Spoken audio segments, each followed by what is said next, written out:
Do you ever find yourself frustrated that you're always trying to fix people, you're always trying to fix an athlete, and you're realizing your outcomes aren't, like, they're not meeting the criteria that you want, and you get frustrated, maybe your athletes are frustrated, and you're like, what am I missing?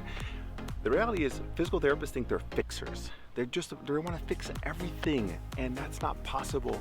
There's really only two ways to treat from a physical therapy or rehab perspective. You're either going to correct or you're going to compensate. Correct means you're literally going to fix their hamstring length, their hip mobility. You're going to get it exactly the way you want it. You're going to get their posture and their bone alignment into the exact position that you want. And that might take months to years. And so correction takes a long time. So if you have somebody who's post-surgical, you have somebody who has chronic pain, and you know you're going to be working with them for a year. Correction is a long-term goal, a long-term progress. What most physical therapists will find themselves in is being a compensation-based physical therapist. Maybe you're not going to see them for more than 8 visits. Maybe you're only going to see them for 2 weeks. Maybe you're only going to see them for 2 months. You have to realize that the things that you're trying to change might take longer than 4 to 6 weeks of adaptation, or 4 to 6 weeks of tissue healing, or 4 to 6 weeks of neuromuscular control.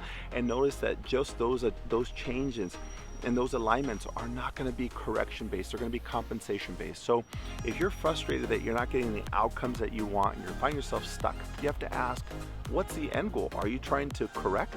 Are you trying to compensate? And if you see yourself as a fixer and you're going to correct them, you need to understand that your timeline has to be appropriate for what you're trying to achieve, and understand that you as a sports clinician might be in the compensation-based approach, and what you do need to do is understand if that's the goal and that's the target, that's what you're trying to achieve.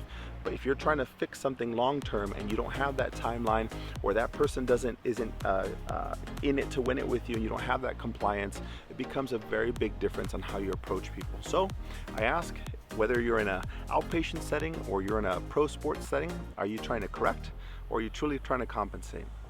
I can't answer that for you, but ultimately you have to understand that's your ultimate goal, and trying to figure out what is it that you do for people.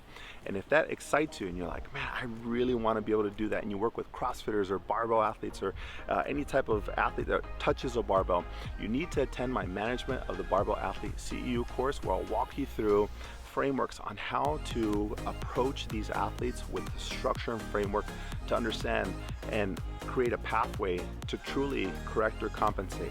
I'm excited to see you inside the course.